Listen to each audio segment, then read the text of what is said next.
காசாவில் யுத்தத்தை தான் நிறுத்த முடியல அரபு நாடுகளுக்கு. அமெரிக்காக்காரனுக்கு விமானத்தையே பரிசளிக்கிறார்கள். பல பில்லியன்கள் பெறுமதியான 450 பில்லியன் பெறுமதியான விமானத்தை கத்தார் பரிசளிக்கிறது. அதே நேரத்தில் சவுதி அரேபியா 2 ட்ரில்லியன் அளவுக்கு முதலீடுகளை போய் பண்ணுறாங்க. இவ்வளவு காரியம் பண்ணக்கூடியவங்களுக்கு வெறுமனே ஒரு 2 விமானத்தில் போய் ஏர் ட்ரூப் பண்ணி உணவுகளை போட முடியாதான்னா பெரியதொரு கேள்விக்குறியாகவும் சங்கடமான ஒரு நிலையாகவும் மாறி இருக்கிறது. அல்லாஹ் தான் அவர்களுக்கு முதலில் இது தொடர்பான நல்ல வழிகளை காட்ட வேண்டும் என்கிற பிரார்த்தனையும் நம்ம செய்ய கடமைப்பட்டிருக்கிறோம். ஏன்னா முடியலை, அந்த அளவுக்கு அந்த மக்கள் உணவு இல்லாமல் செத்து மடிந்து கொண்டு இருக்கிறார்கள். இந்தா முடிய போகுது, ரொம்ப நெருங்கிட்டோம்லாம் சொல்கிறாங்க. அப்படி எந்த முன்னேற்றமும் கிடையாது. தற்போதைய நிலையில் எங்களுடைய கோரிக்கைகளை அவர்கள் ஏற்றுக்கொள்ள மறுக்கிறார்கள் என்கிற செய்திகளை அவங்க சொல்லியிருக்கிறாங்க.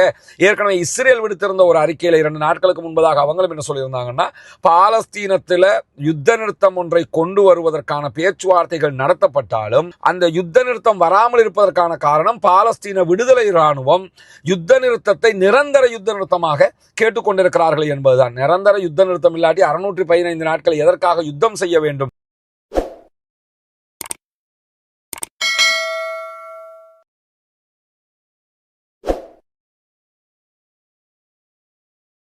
அஸ்ஸலாமு அலைக்கும் வரஹ்மத்துல்லாஹி வபரகாத்துஹு. பேரன்பிற்கினிய சகோதர சகோதரிகளே, நம் அனைவர் மீதும் ஏக இறைவனுடைய அமைதியும் கருணையும் உண்டாகட்டுமாக என்கிற உயரிய பிரார்த்தனைகளோடு பாலஸ்தீனத்தினுடைய காசா பகுதிகள் மீதான இஸ்ரேலிய ஆக்கிரமிப்பு இராணுவத்தினுடைய தாக்குதல்கள் ஆரம்பிக்கப்பட்டு 615வது நாளாகவும் இன்றைக்கும் என்னவெல்லாம் நடந்திருக்கிறது என்கிற செய்திகளை தான் நம்ம பார்க்க இருக்கிறோம். நமக்கெல்லாம் தெரியும், 615 நாட்களாக இதுவரைக்கும் சுமார் 76,000க்கு மேற்பட்ட அப்பாவிகள் காசாவிலே கொல்லப்பட்டிருக்கிறார்கள், ஷஹீதாகி இருக்கிறார்கள்.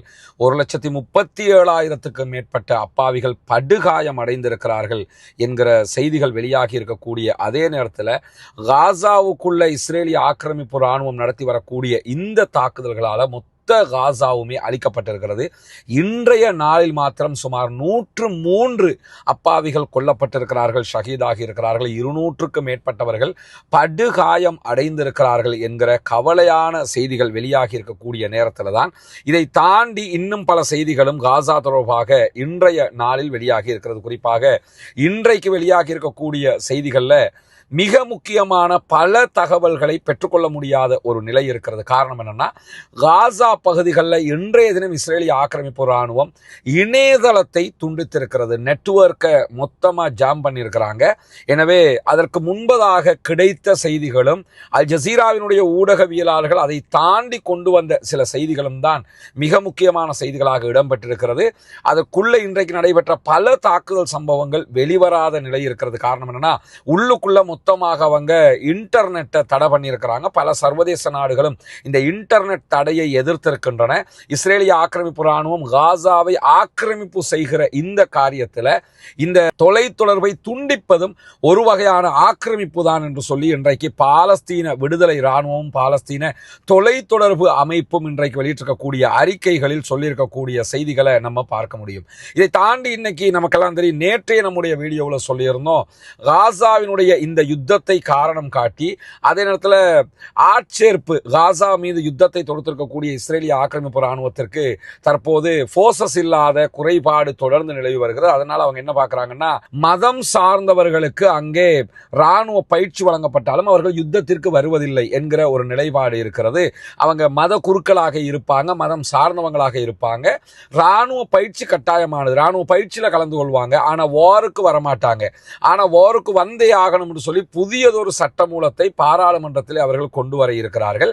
இதை தடுக்கும் விதமாக இஸ்ரேலுடைய பல முன்னணி கட்சிகள் இணைந்து என்ன பண்ணாங்கன்னா, இஸ்ரேலிய ஆக்கிரமிப்பு அரசாங்கத்தை, தற்போதைய பெஞ்சமின் நெத்தன்யாகுவினுடைய அரசாங்கத்தை டிசோல்வ் பண்ணுகிற, கலைக்கிற ஒரு தீர்மானத்தை, ஒரு மசோதாவை பாராளுமன்றத்திற்கு கொண்டு வருவதாக அறிவிச்சிருந்தாங்க. அந்த தீர்மானம் இன்றைக்கு காலையில், வியாழக்கிழமை காலையில் கொண்டு வரப்பட்டிருந்தாலும் அந்த தீர்மானத்தின் மீதான வாக்கெடுப்பில் அரசாங்கம் வெற்றி பெற்றிருக்கிறது, எதிர்க்கட்சிகள் தோல்வி அடைந்திருக்கிறது. இருக்கின்றன. எனவே பாராளுமன்றம் தற்போதைக்கு கலைக்கப்படாது, கலைக்க முடியவில்லை, எதிர்க்கட்சிகள் கொண்டு வந்த தீர்மானம் தோல்வி அடைந்திருக்கிறது என்கிற செய்திகள் இன்றைக்கு வெளியாகி இருக்கிறது.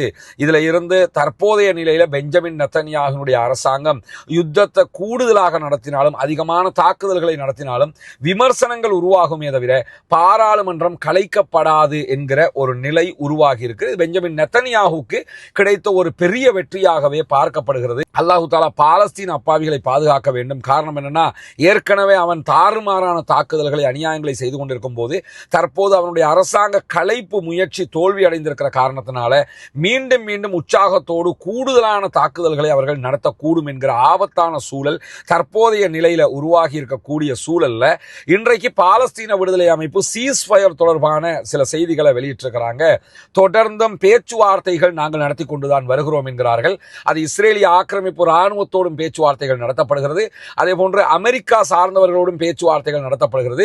தோஹா கத்தார்ல கத்தாருடைய மற்றும் எகிப்து அரசாங்கங்களுடைய ஒத்துழைப்போடு இந்த தீர்மானங்கள், இந்த பேச்சுவார்த்தைகள் நடத்தப்பட்டு வருகிற நேரத்தில் இந்த பேச்சுவார்த்தைகளில் எந்த விதமான முன்னேற்றங்களும் இதுவரைக்கும் இல்லை என்று சொல்லியிருக்கக்கூடிய பாலஸ்தீன விடுதலை அமைப்பினர் என்ன சொல்றாங்கன்னா, தொடர்ந்து இந்த பேச்சுவார்த்தைகள் தொடர்பாக இஸ்ரேல் வெளியிட்டு வரக்கூடிய தகவல்கள் அத்தனையும் பிழையானவை, பொய்யானவை என்கிறாங்க. இந்த முடிய போகுது, ரொம்ப நெருங்கிட்டோம் எல்லாம் சொல்றாங்க. அப்படி எந்த முன்னேற்றமும் கிடையாது. தற்போதைய நிலையில எங்களுடைய கோரிக்கைகளை அவர்கள் ஏற்றுக்கொள்ள மறுக்கிறார்கள் என்கிற செய்திகள் அவங்க சொல்லியிருக்கிறாங்க. ஏற்கனவே இஸ்ரேல் விடுத்திருந்த ஒரு அறிக்கையில 2 நாட்களுக்கு முன்பதாக அவங்களும் என்ன சொல்லியிருந்தாங்கன்னா, பாலஸ்தீனத்தில் யுத்த நிறுத்தம் ஒன்றை கொண்டு வருவதற்கான பேச்சுவார்த்தைகள் நடத்தப்பட்டாலும் அந்த யுத்த நிறுத்தம் வராமல் இருப்பதற்கான காரணம் பாலஸ்தீன விடுதலை ராணுவம் யுத்த நிறுத்தத்தை நிரந்தர யுத்த நிறுத்தமாக கேட்டுக்கொண்டிருக்கிறார்கள் என்பதுதான். நிரந்தர யுத்த நிறுத்தம் இல்லாட்டி 615 நாட்கள் எதற்காக யுத்தம் செய்ய வேண்டும் என்கிற கேள்வி எழுந்துவிடும். அதனால எத்தனை பேர் கொல்லப்பட்டாலும் எங்களுடைய உரிமையை மீட்கிற வரைக்கும் நாங்கள் அதற்காக போராடுவோம் என்று பாலஸ்தீன விடுதலை ராணுவம் மட்டுமில்லைங்க, பாலஸ்தீன மக்கள் அத்தனை பேரும் அதிலே உறுதியாக இருக்கிறார்கள் என்பதை நம்ம புரிஞ்சுக்கிறோம். ஏன்னா கொல்லப்படுவாங்க, ஒரு வாரண்ட் வந்துட்டு அது நடக்கத்தான் செய்யும். நடக்காமல் இருக்க வேண்டும் என்பது அனைவருடைய ஆசை, அவா பிரார்த்தனை. ஆனால் நடக்கிறது. மக்கள் 75,000 பேருக்கு மேல, 76,000 பேருக்கு மேல கொல்லப்பட்டதற்கு பிறகு, ஷஹீதானதுக்கு பிறகும் நிரந்தர யுத்த நிறுத்தம் இல்லை. அவர்களுடைய பணைய கைதிகளை மட்டும் அவங்க மீட்டெடுத்துக்கிட்டு போயிடுவாங்க, திரும்ப யுத்தத்தை ஆரம்பிப்பாங்க, திருப்பி இந்த மக்களை கொல்லுவாங்கன்னா அதற்காக ஒரு யுத்த நிறுத்தம் தேவையில்லை தானே. அதனால அவங்க நிரந்தர யுத்த நிறுத்தம், திரும்ப யுத்தம் நீங்க வரவே கூடாது, எங்க நாட்டை நாங்க ஆளுகிற அந்த வாய்ப்போடு நாங்கள் மகிழ்ச்சியாக எங்க மக்களோடு வாழணும் என்கிற கோரிக்கையை விடுத்துக் கொண்டிருக்கிறார்கள். தற்போதைய நிலை ஒரு சாதாரணமான யுத்த நிறுத்தம் போனாங்கன்னு சொன்னா கண்டிப்பாக அது பாலஸ்தீனத்துக்கு பெரும் பின்னடைவாக மாறிவிடும் என்பதால் பாலஸ்தீன விடுதலை ராணுவத்தினுடைய அந்த நிலைப்பாடு மிக துல்லியமானது, மிக சிறப்பானது, அப்படித்தான் இருக்க வேண்டும் என்பதையும் நம்ம புரிந்து கொள்ள முடிகிற அதே நேரத்தில் இன்றைக்கு வெஸ்ட் பேங்க்ல ஹெப்ரோன் பகுதிகளில் இஸ்ரேலிய ஆக்கிரமிப்பு ராணுவம் திடீர் தாக்குதல்களை நடத்தினார்கள். வெஸ்ட் பேங்க்ங்கிறது காசா பகுதி கிடையாதுங்க, அது மேற்கு கரை பகுதி, ஜெருசலம் எல்லாம் இருக்குதா இல்லையா, அந்த பகுதிகளில் இன்றைக்கு இஸ்ரேலிய ஆக்கிரமிப்பு ராணுவம் என்ன பண்ணாங்கன்னா, ஹெப்ரோன் பகுதிகளில் திடீர் தாக்குதல்களை அவங்களோட போர்சஸை இறக்கி நடத்தி கொண்டிருக்கும் போது அங்கிருக்கக்கூடிய பாலஸ்தீன விடுதலை ராணுவத்தினுடைய ராணுவ பிரிவுகள் என்ன பண்ணாங்கன்னா உடனடியாக பதிலடி தாக்குதல்களை நடத்தினார்கள். பாலஸ்தீன விடுதலை ராணுவத்தினுடைய பதிலடி தாக்குதல்களால் ஹெப்ரோன் பகுதிகளை இஸ்ரேலிய ஆக்கிரமிப்பு ராணுவத்தினுடைய 4 பேர் கொல்லப்பட்டிருக்கிறார்கள் என்கிற செய்திகள் வெளியாகி இருக்கிற அதே நேரம் இந்த வார் ஆரம்பிக்கப்பட்டு, அந்த ஹெப்ரோன் மீதான தாக்குதல்கள் ஆரம்பிக்கப்பட்டு வித்தின் 4 ஹவர்ஸுக்குள்ளாக, 4 மணி நேரங்களுக்குள்ளாகவே இஸ்ரேலிய ஆக்கிரமிப்பு ராணுவம் பின்வாங்கி விட்டது, படையை திரும்ப ரிப்பீட் எடுத்துட்டாங்க என்கிற செய்திகள் வெளியாகி இருக்கேன்னா, அவ்வளவு ஒரு பலத்த அடி அவங்க கொடுத்தாங்க பாலஸ்தீன விடுதலை ராணுவம் ஹெப்ரோன் பகுதிகளில். அதனால் தான் அவர்கள் பின்வாங்க வேண்டிய சூழல் ஏற்பட்டிருந்தது. அதுவும் இன்றைக்கு பாலஸ்தீன விடுதலை ராணுவத்திற்கும் பாலஸ்தீன மக்களுக்கும் கிடைத்திருக்கக்கூடிய ஒரு மாபெரும் வெற்றியாக பார்க்கப்படுகிற அதே நேரத்தில் இன்றைய தினம் வெளியாக இருக்கக்கூடிய ஒரு கவலைக்குரிய செய்தி என்னன்னு சொன்னா, நமக்கு தெரியும் காசாவுக்குள்ள UNRWA ஐநாவினுடைய பிரிவுகள் தான் உணவு வழங்குகிற, அதே போன்ற மருந்துகளை கொடுக்கிற அந்த பணியில் ஈடுபட வேண்டும் என்பது ஐநாவினுடைய விதியாக இருக்கிறது. ஆனா அதை மீறி அவங்களை நாங்க உள்ள விட மாட்டோம், நாங்களே உணவு கொடுக்கிறோம்னு ஒரு நடிப்புக்காக, மக்களை ஏமாற்றுவதற்காக, சர்வதேசத்தை ஏமாற்றுவதற்காக அமெரிக்காவும் இஸ்ரேலும் சேர்ந்து காசா ட்ரஸ்ட், காசா அறக்கட்டளைன்னு சொல்லி ஒன்று உருவாக்கி அதனூடாக நாங்கள் உணவு கொடுக்க போறோம்னு சொல்லி ஒரு ஏற்பாட்டை பண்ணியிருந்தாங்க. இதில் நடந்த பெரிய ஒரு அநியாயம் என்று சொன்னா, உணவு வாங்குவதற்காக வந்த மக்கள் 200 பேர் இதுவரைக்கும் கொல்லப்பட்டிருக்கிறார்கள், ஷஹீதாகி இருக்கிறார்கள். மிகப்பெரிய அநியாயம். பசியில மக்கள் மரணித்துக் கொண்டிருக்கிறார்கள். அவர்களுக்கு உணவு வழங்குவதற்கு அனுமதி இல்லை. நாங்களே தான் உணவு கொடுக்க போறோம் உள்ள போனாங்க. போனால் என்றால் அதில் உணவு எடுக்க வந்த 200 பேர் கொல்லப்பட்டிருக்கிறாங்கன்னா சாதாரணமான ஒரு விஷயம் கிடையாது. ஆனால் ஏர் ட்ரூப் பண்ண முடியும், வானத்தில் இருந்து உணவு போட முடியும். எவ்வளவு மக்கள் ஏர் ட்ரூப் பண்ண முடியும், வானத்தில் இருந்து உணவு போட முடியும். ஆனால் எந்த ஒரு நாடும் ஏர் ட்ரூப் பண்ணுவதற்கோ அல்லது வானத்தில் இருந்து உணவுகள் போடுவதற்கோ முயற்சிகள் மேற்கொள்ளாமல் இருப்பது என்பதும் இந்த சந்தர்ப்பத்திலே மிகப்பெரியதொரு ஒரு கவலையான ஒரு நிகழ்வாக மாறி. இதுக்கு முன்னாடி போட்டாங்க, பிரான்ஸ் ஏர் ட்ரூப் பண்ணாங்க, ஈவன் கத்தார் பலமுறை பண்ணினாங்க, அதே போன்று ஜோர்டான் பண்ணினாங்க. இப்படி பல நாடுகளும் ஏர் ட்ரூப் வானத்தில் இருந்து என்ன பண்ணுவாங்கன்னா உணவுகளை போடுவாங்க, அந்த வேலையை பார்த்தாங்க.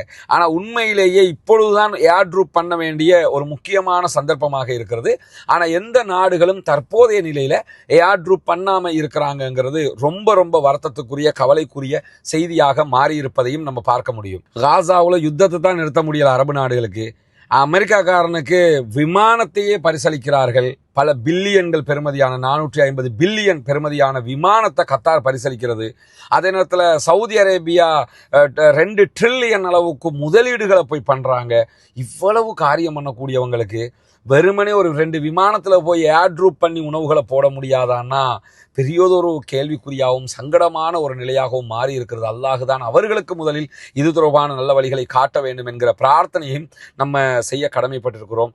ஏன்னா முடியலை, அந்த அளவுக்கு அந்த மக்கள் உணவு இல்லாமல் செத்து மடிந்து கொண்டிருக்கிறார்கள். அவங்களுடைய போஷாக்கின்மை அதிகரித்திருக்கிறது, கருவிலேயே குழந்தைகள் அழிகிறது என்கிற கவலைக்குரிய செய்திகள் எல்லாம் வருகிறது. அல்லாஹு தாலா தான் அவர்களை பாதுகாக்க வேண்டும் என்கிற பிரார்த்தனையோடு இன்றைய தினம் ஈஜிப்டுக்குள்ள 200+ போராட்டக்காரர்கள் கைது செய்யப்பட்டிருக்கிறார்கள் என்கிற செய்தி வெளியாகி இருக்கிறது. போராட்டம் நடத்தி இன்னும் கைது செய்யப்படலை.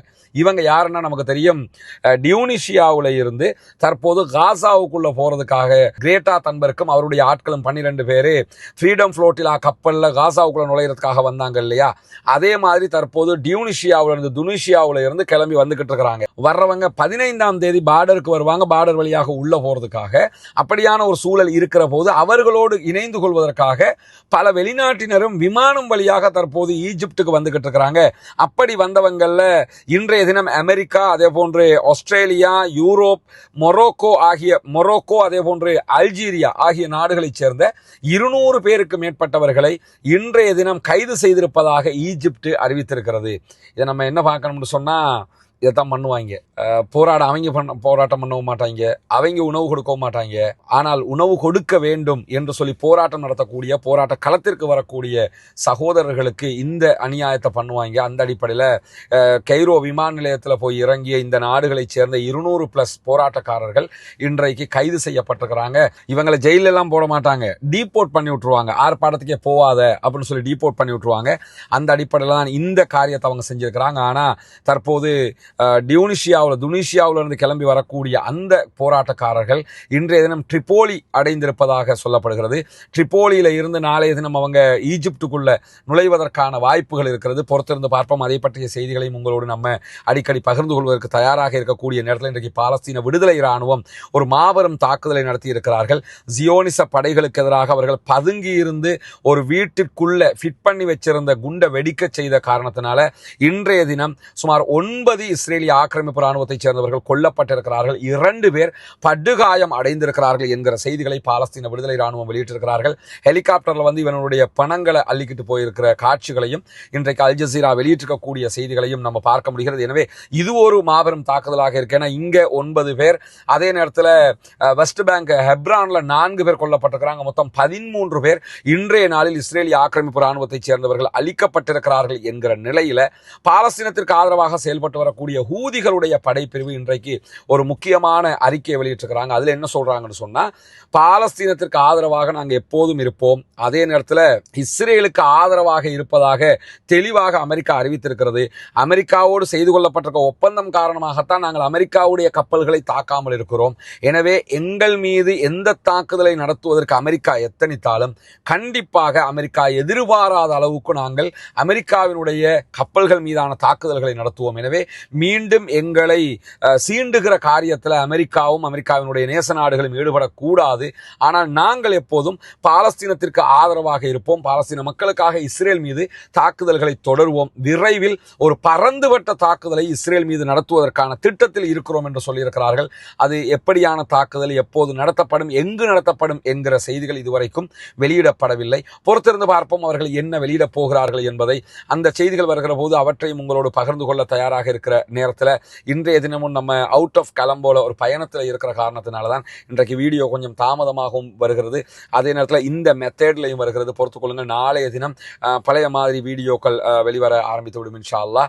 மக்களுக்கான இந்த காசாவினுடைய செய்திகளை கொண்டு வந்து தருகிற அதே நேரத்தில் ஏழை மக்களுக்கான அந்த வீட்டு திட்டம் ஒன்று நம்ம பண்ணிக்கிட்டு இருக்கிறோம். அந்த காரியங்களையும் நம்ம கண்காணிக்க வேண்டி இருக்கிறதுனால தான் இன்றைய தினம் இங்கே வர வேண்டிய ஒரு சூழல் ஏற்பட்டிருந்தது. அல்லாஹுவே போதுமானவன். எங்களுக்காகவும் அல்லாஹ்விடத்திலே பிரார்த்தனை செய்யுங்கள். பாலஸ்தீனம் வெற்றி பெற வேண்டும், பாலஸ்தீனம் சுதந்திரம் அடைய வேண்டும், பாலஸ்தீன மக்களும் நம்மை போன்ற நிம்மதியானவர்களாக மாற வேண்டும், வாழ வேண்டும் என்கிற உயரிய பிரார்த்தனைகளோடு பாலஸ்தீன அப்பாவிகளுக்காக பிரார்த்தனை செய்கிற அதே நேரம் இஸ்ரேலிய ஆக்கிரமிப்பு இராணுவத்திற்கு எதிராகவும் குனூத்து நாசிலாவை ஓதுகிற அதே நேரம் ஜனநாயக ரீதியாகவும் பாலஸ்தீன மக்களுக்காக குரல் எழுப்புவோமாக. வாகிறது அல்ஹம்துலில்லாஹி ரப்பில் ஆலமீன்.